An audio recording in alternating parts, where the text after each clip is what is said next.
This episode of the Y-Files is brought to you by Shopify. The sea doesn't forgive. It doesn't negotiate.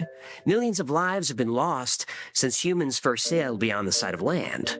Sometimes the sea doesn't kill. It takes. Ships found adrift, completely intact and completely empty. Meals half-eaten on tables, navigation equipment still working, logs that stop mid-sentence. No signs of struggle, no evidence of evacuation. The people are just gone. Some ships disappear and return days later. Others, decades later. Ghost ships reappear in strange places. Some right where they started. Some 1,000 miles off course. In fact, one ghost ship was so far off course, it was found in the desert.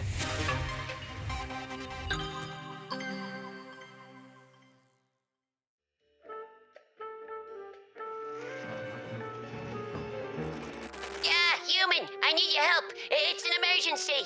What do you need? I'm kind of in the middle of something here. Is that my wife's blouse? No, you jive turkey. It's part of my new disco fashion line, Studio 54. We sell tank tops. Yeah, you know, tops for fish tanks. With sequins? Well, fish are all about boogie nights and glitter lights. These things are flying off the shelves ever since Gertie's TikTok video went viral. I think you've had a little too much blorpus tonight. I can quit anytime I want, and I didn't call you for your pharmacological expertise. Check it out, 6 million views of Gertie doing a hustle on a sequined hump cover. We're getting orders from all over the world. Tell them we're backed up on orders. No pickup today. Hey, that's the 5th walk-in customer today. I need your living room for additional inventory, your kitchen for shipping, your bathroom for the Beaver Brothers disco ball assembly line. Absolutely not. Your business has already taken over my garage. That is recreational. Besides, I'm trying to run an empire here. I got 3,000 unanswered emails, orders aren't getting processed, inventory's a mess. I can't keep up. This side hustle is hustling me, you dig? Don't worry, baby. I'll find some more Golden May for your disco pants. Come on, human. I need help managing this disco inferno. You need Shopify. They'll manage the disco madness for you. Oh, did you just hustle your way into today's sponsor? I sure did. Shopify is the ultimate tool for starting, running, and growing a business. Whether you're selling online, in person, or across social media, Shopify has everything you need to succeed. Simply design your store, track sales in real time, and use powerful marketing tools to grow your audience. And with Shopify Magic, AI tools help you write better product descriptions, improve images, and elevate email campaigns. Yeah, but what if someone has a secret emergency? How are they supposed to get help? Fast, seamless communication keeps customers happy. Shopify Inbox lets you chat directly with them and handle their needs in real time. Shopify helps you reach your customers all over the world and takes the hassle out of shipping, international sales, and taxes. Shopify is trusted by millions of entrepreneurs in over 170 countries to manage inventory, process payments, and scale their businesses. We actually use Shopify here in the studio to handle our merch orders. It's made managing and shipping merchandise to our fans simple, efficient, and stress-free. If you're just starting out or ready to take your business to the next level, Shopify makes it easy to turn your ideas into reality. Go to shopify.com/yfiles to get started today. Shopify.com/yfiles. That's right. Yeah, I'm gonna be rolling in the bones, or clams, or whatever you call them. Disco's back, baby. You got a nice beaver, nice beaver. I told you those are not the lyrics to that song. You know how to show it.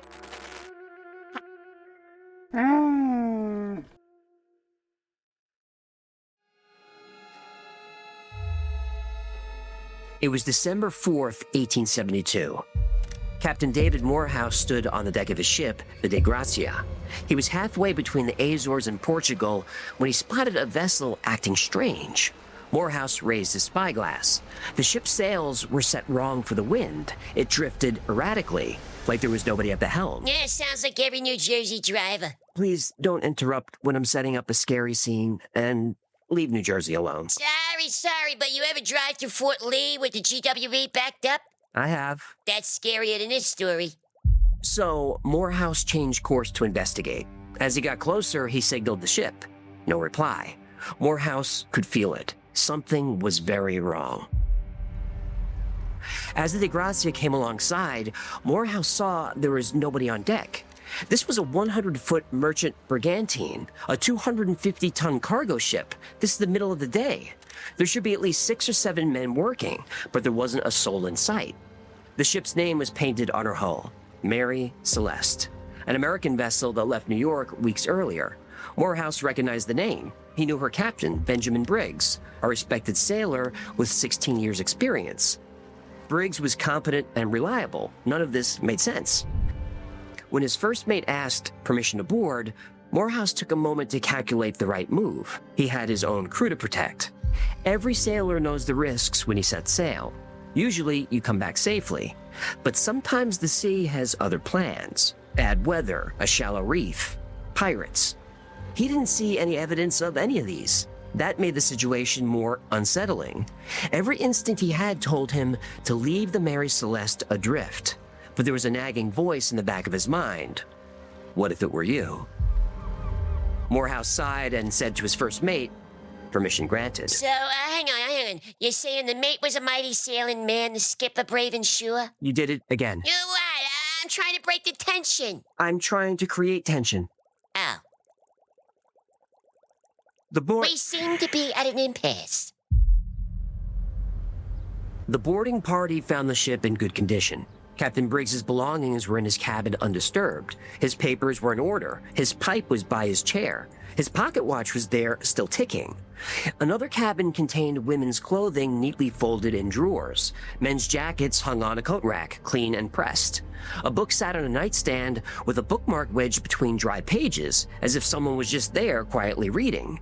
Another cabin held children's toys, arranged and orderly, as if waiting for their owner to return. All the beds were made. The ship felt lived in. The boarding party continued their search, but the more they looked, the more uneasy they became. The galley showed signs of recent use. A meal was still on the table, half eaten. There's plenty of food and water aboard, still fresh. In the hold, they counted over 1,700 barrels of industrial alcohol. That ruled out pirates. They wouldn't have left the alcohol. But why is the rum gone? That cargo was worth more than the ship itself. Booty. Right. Pirates wouldn't have left anything but a mess. But there was no sign of a struggle or people scrambling to escape. Pirates didn't do this. A single lifeboat was missing, as if Briggs just calmly left.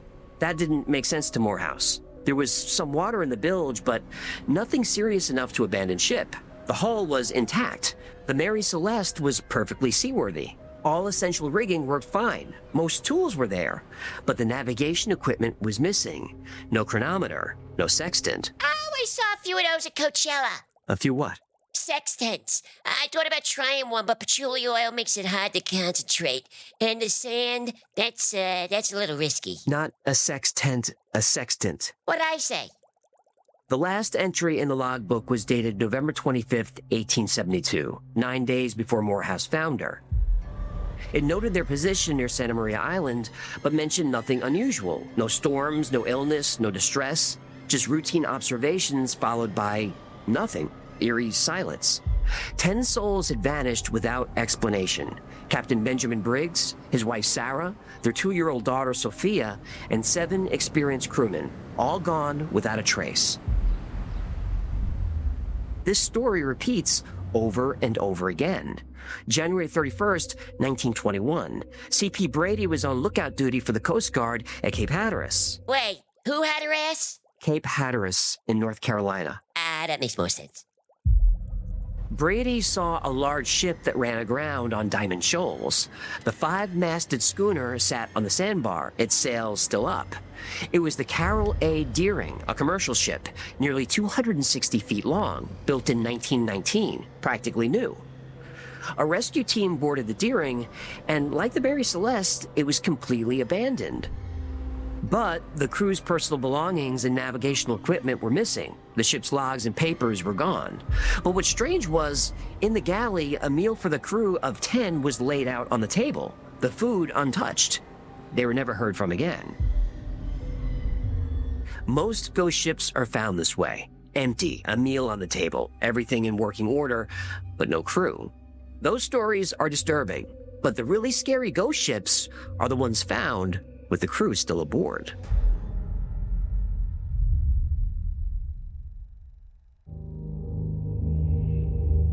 February 1948, the American vessels Silver Star and City of Baltimore picked up a troubling message while navigating the Strait of Malacca. The radio crackled, "All officers, including captain, are dead, lying in chart room and bridge. Possibly whole crew dead. Send doctor. Urgent." And then a long pause. Then the message ended with 2 words. I die. The transmission came from the Dutch freighter Ourang Medan. The Silver Star changed course toward the coordinates. As they approached, Captain Morrison spotted the Ourang Medan drifting aimlessly. No smoke from the stacks, no movement on deck. Through his binoculars, he saw a figure slumped over the radio room window, not moving.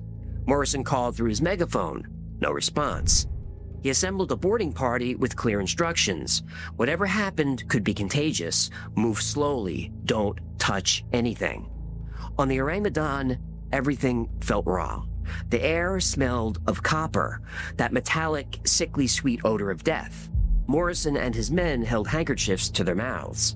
One of the younger sailors ran to the edge of the deck and threw up over the side. They were not prepared for this. Bodies were everywhere, starting to decay. Every crew member was dead. But they were on their backs, arms outstretched and frozen by rigor mortis. Their eyes were wide open, all staring at something. Their mouths were frozen in silent screams. Their faces twisted into expressions of absolute terror. Morrison's first officer, Tom Becker, was a World War II Navy combat vet. He'd seen death before. He'd seen it up close. But nothing like this. They slowly entered the bridge. The captain of the Ourang Medan still sat in his chair, eyes bulging, face contorted in an unnatural scream. One hand was still gripping the radio microphone. The engineer was in the engine room, the helmsman at the wheel, the navigator by his charts, the cook in the galley, everyone at their post, everyone dead, all in the same terrified poses. Below deck, they found the ship's dog. Its lips were still curled back in a final growl. Whatever happened here happened fast.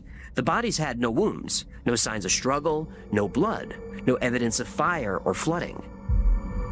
In the cargo hold, barrels were stacked neatly lining the walls. Becker slowly crossed the room to read the labels. Then there was a sudden creak from inside the hold. The men froze. The creak turned into a groan. The sound of metal bending. Then came the smell, sharp and bitter. Chemicals. The air burned their lungs. Morrison choked out the order to fall back. The men scrambled to the deck, gasping. Morrison called for tow cables. They had to get the ship to port for investigation. Well, as the boarding party worked, they noticed black smoke seeping from below decks. Then came a deep rumble. The temperature on the Ourang Medan suddenly rose, and something was throwing off heat. Morrison ordered immediate evacuation. They barely made it back to the Silver Star when the Ourang Medan exploded. The blast launched it completely out of the water before it crashed down and broke apart. Morrison and his crew watched as it sank to the bottom of the sea. The Ourang Medan is still one of the most disturbing maritime mysteries. The crew's expressions of terror have never been explained. Did they check the deck for K-pop? Ice cream chillin', ice cream chillin', chillin'. K-pop wasn't invented yet. I missed the before times. So we have ghost ships where the entire crew vanishes, and ghost ships where the entire crew is dead. But there's another type of ghost ship, even more mysterious. The ghost ships that travel through time.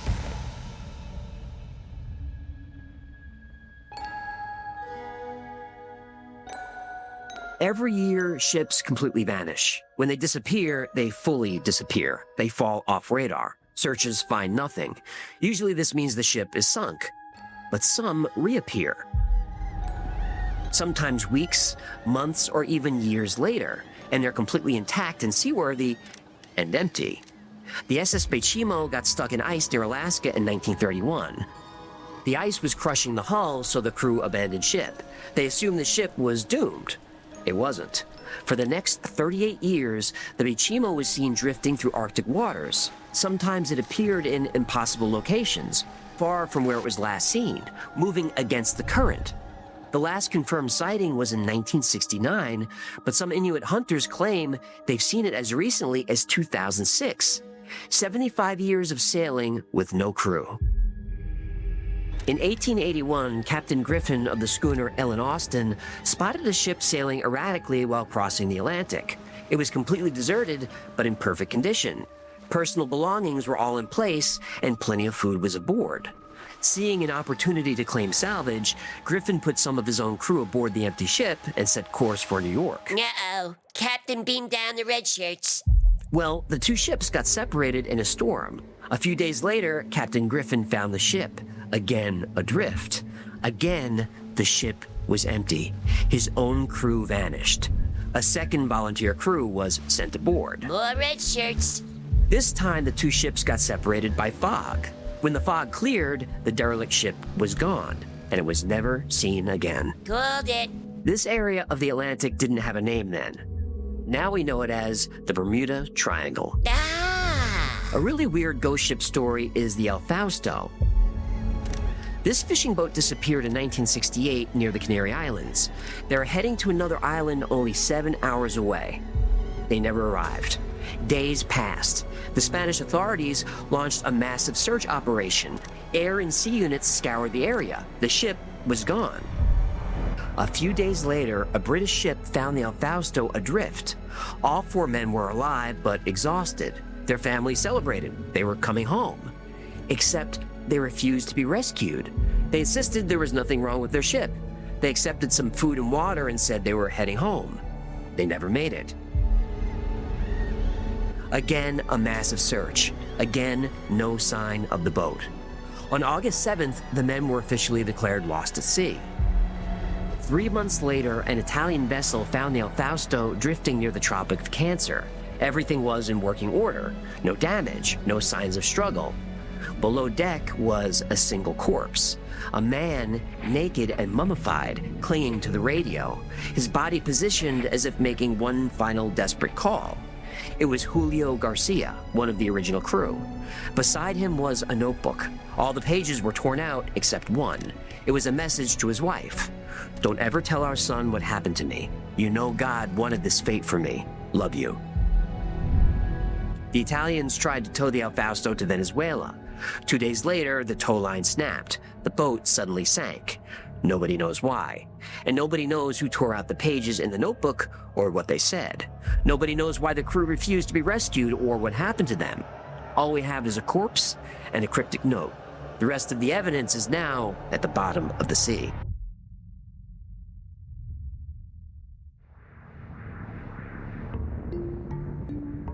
Ghost ships aren't just stories from the past. They still happen today. The High Aim 6 was discovered in 2003, drifting in Australian waters. The Taiwanese fishing boat was completely seaworthy, engine in working condition, plenty of fuel, a full cargo of fish in its hold. The crew's personal belongings were untouched, but not a single person was aboard.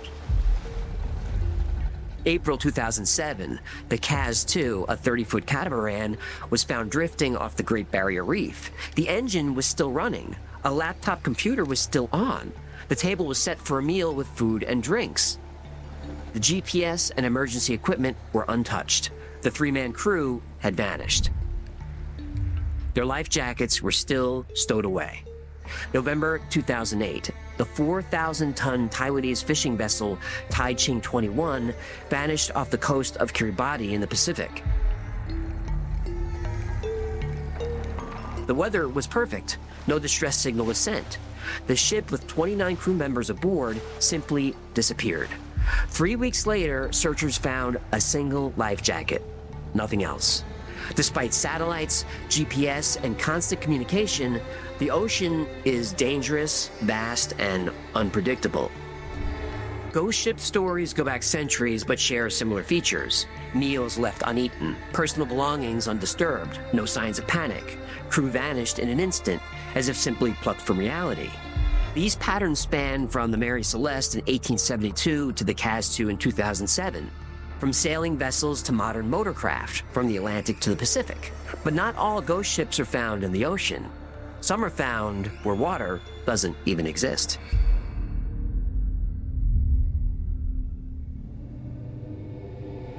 Not all ghost ships are found in the ocean.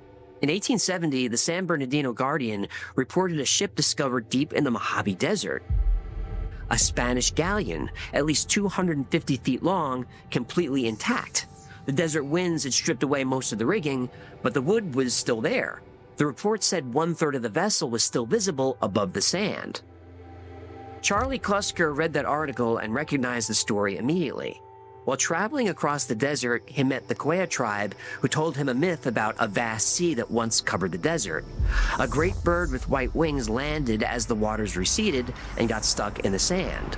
The bird's white wings fell, and all that remained was a tall, bare tree. Then sand covered everything. Charlie understood now. The white wings weren't wings. They were sails. The tree was a mast. The bird was a ship. A Spanish treasure galleon, loaded with gold and black pearls, miles from any ocean. Charlie gathered supplies and headed into the harsh Mojave Desert to find the treasure ship. It was 125 degrees during the day. It was freezing at night. Water was scarce. Snakes and scorpions could be waiting under any rock, behind any cactus. Charlie didn't care. He made 3 trips to the desert. On the second one, delirious from thirst, he spotted it through his telescope, the mast of a massive galleon. Then he collapsed. The local newspaper reported Charlie's discovery. Word spread across the country. The New York Times, the Cincinnati Press, the New Orleans Times-Picayune, they all ran the story. Charlie Klusker became famous. An editor joined his 3rd expedition. This time they had 108 gallons of water, enough food for 2 months, a full crew. They never found the ship. 6 weeks in the desert, and nothing. The newspaper men left after 20 days. Charlie kept searching. He returned empty-handed. The newspapers lost interest, and Charlie gave up and moved on. But the story didn't die. In 1892, another explorer claimed to find the ship. In 1907, another. In 1949, Myrtle Botts was hiking in the desert and stumbled across an ancient ship. She returned with her husband days later, but there had been an earthquake. The sand shifted. The ship was gone, buried again. The ship in the Mojave is always described the same way. Always just barely visible, always loaded with treasure, always vanishing when people return with proper equipment. But the location of the ship varies, as if it's somehow sailing the sands of the desert. Today, treasure hunters still search the desert near the Salton Sea. Modern technology hasn't helped. Ground-penetrating radar, metal detectors, GPS. No sign of the ghost ship that so many claim to have seen with their own eyes. The desert is vast and dangerous. 200,000 square miles of sand and rock. The ship could be anywhere, or nowhere. But a buried Spanish galleon loaded with treasure, that legend will never go away. That is, until someone finds it.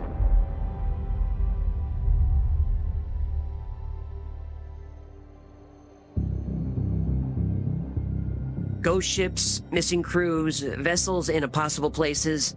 These mysteries go back hundreds of years, and the mysteries will continue.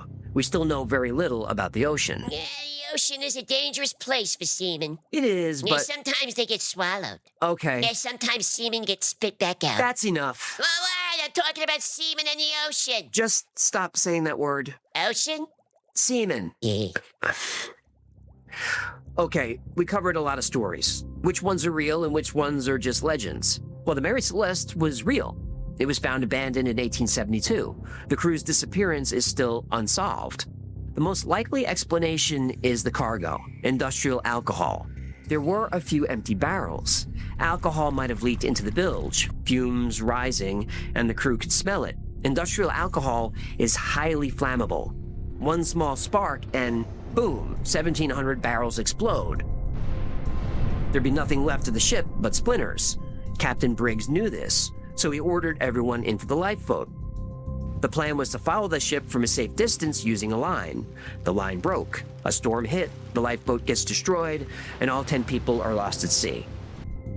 This is the most likely theory, but it remains a mystery because not a single trace of evidence has ever been found. The Ourang Medan is different. Many historians doubt it existed. No official records confirm this Dutch freighter. But there is a rumor that the ship was carrying chemicals used in warfare, so it was sailing under a different name. The story first appeared in the 1940s in various publications. If it happened, chemical cargo explains both the deaths and the explosion, and bad chemical storage releases toxic gases that cause facial contortions exactly like those described. The Carroll A Deering definitely existed. It ran aground at Cape Hatteras in 1921.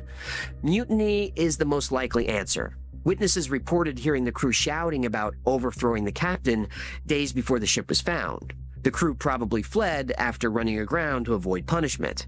But again, that's a theory. If it was mutiny, why abandon a perfectly good ship with full provisions?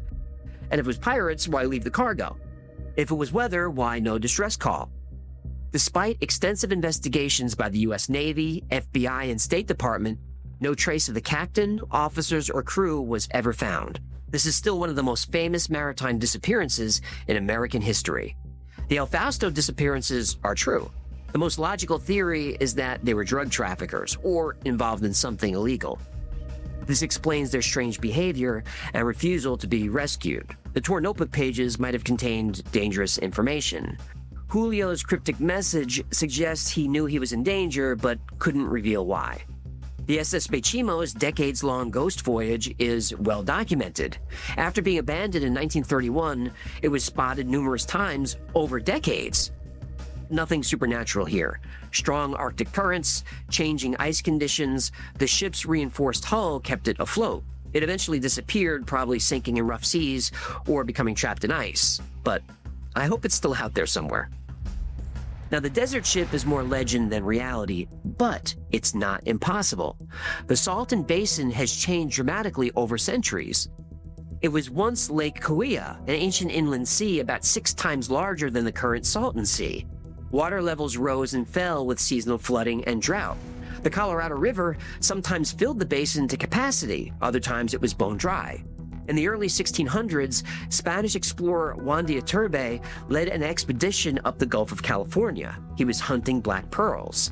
His ship, loaded with treasure, ventured too far up the Colorado River during flood season. As waters receded, the ship became stranded. Iturbide and the crew abandoned it, taking what pearls they could carry, but leaving most behind. Over the years, the ship sank deeper as the lake dried completely. And geological evidence confirms the basin's water did fluctuate, and Spanish records document pearl hunting expeditions in this region. So while treasure hunters may have embellished the story, it's plausible. A Spanish galleon really could have sailed inland during high water, got stuck, and then buried by sand and time. It's one of my favorite all-time stories. I kinda think it's out there somewhere. Modern ghost ships usually have a straightforward explanation. Video evidence showed a Kaz II crew member falling overboard while others tried to help. The High-Aim 6 engineer killed the captain and fled. The Taiching 21 probably encountered pirates who removed all evidence of their attack. What makes these stories compelling isn't just mystery. It's what they reveal about our relationship with the sea. Despite our technology and understanding, the ocean is still vast, unpredictable, and sometimes deadly.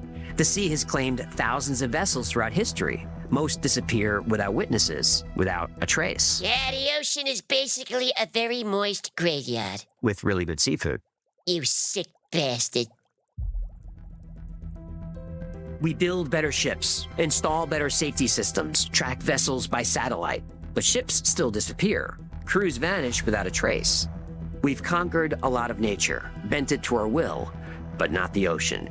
It takes our ships as if to remind us some things are beyond human control. Maybe that's why ghost ship stories endure. Not because they frighten us, but because they humble us.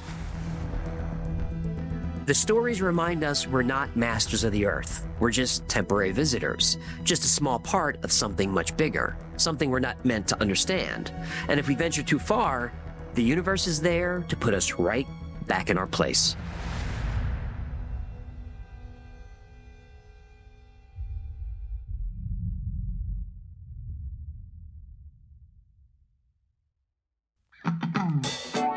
Thank you so much for hanging out today. My name is AJ. Here's Hecklefish. Ahoy, matey, yo-ho! This has been the Y-Files. If you had fun or learned anything, do him a favor, subscribe, comment, like, share. It's such a small thing to push the button, but it means a lot to the channel. Like most topics we cover here, today's was recommended by you. All those stories were. So if there's something you'd like to see or learn more about, go to theyfiles.com/tips. Remember, the Y-Files is also a podcast. That's kind of why you're seeing those strip videos. Those are really just meant to be podcasts to listen to on the go. They're not meant to be big productions. So if that's what you like, they're there. If you don't like them, I'm sorry. But we're going to be doing those about twice a week, also posting deep dives into the stories that we've covered on the channel, and we'll also post episodes that wouldn't be allowed on the channel. So if you're into podcasts, it's called the Y-Files Operation Podcast, and it's available everywhere. If you need more Y-Files in your life, check out our Discord server. There are thousands of people on there 24/7, and they're into the same weird stuff that we are. It's a great community, it's really supportive, it's a lot of fun, and it's free to join. If you want to know what's going on with the Y-Files at any given time, check out our production calendar. It's at theyfiles.com/Cal. And there we post our episode schedule, upcoming podcasts, live streams, all that stuff, when we remember to update it. The special thanks to our patrons who make this channel possible. Every episode of the Y-Files is dedicated to our Patreon members. I could not do this without you, and I appreciate your support over the last year, which you know was difficult. And if you'd like to support the channel, join our community, consider becoming a member on Patreon. For as little as $3 a month, you get access to perks like videos early with no commercials, access to merch only available to members, plus you get 2 private live streams every week just for you. And on those, the whole team is on. My camera's on, you can turn yours on, jump up on stage, ask a question, you want to talk about a topic, advice on life, tell a joke, whatever you want. It's a great way to get to know us as people. Another great way to support the channel is grab something from the Y-File store. Grab a heck of a t-shirt or one of these festival coffee mugs that you stick your peg leg in or your fist or whatever you want to stick in there. I don't mind. I won't report you to HR or nothing. Or grab a hoodie or set my face on it. Or get one of these creepy U2's dolls that's totally haunted. Or get a stuffed squeezy animal talking heck of a doll toy. But if you're going to buy merch, make sure you become a member on YouTube. YouTube members get 10% off everything in the Y-File store forever, and it's only $3 to join. So if you're going to go to the store and spend $40, become a member, get 10% off, it already paid for itself, and it helps out the channel. Yeah, try not to spread the word around, all right? You're really cutting into my margins. Those are the plugs. Whew. And that's going to do it. Until next time, be safe, be kind, and know that you are appreciated.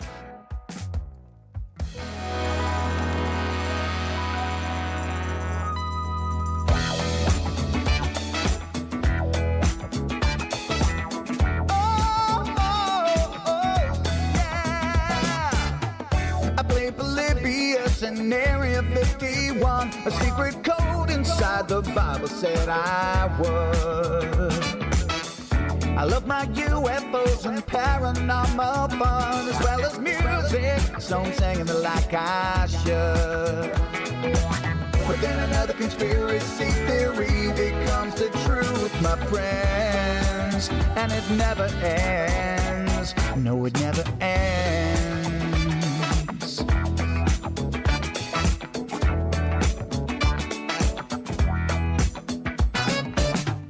I fear the crap cat and got stuck inside Mel's hole with MK Ultra. I'll be an only too aware. Did Stanley Kubrick fake the moon landing alone on a film set, or were the shadow people there? The Roswell aliens just fought the smiling man, I'm told, and his name was Cold. And I can't believe I'm dancing with the fish.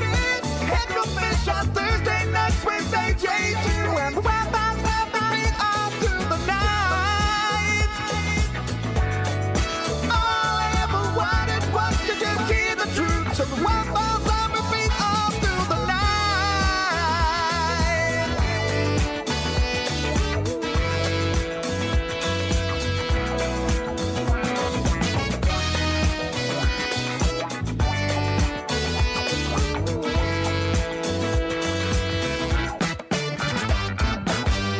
The Mothman sightings and the solar storm still come to Agatha, the secret city underground. Mysterious number stations, planet Serpo 2, Project Stargate, and what the Dark Watchers found. In a simulation, don't you worry though. The Black Knight satellite, it told me so. I can't believe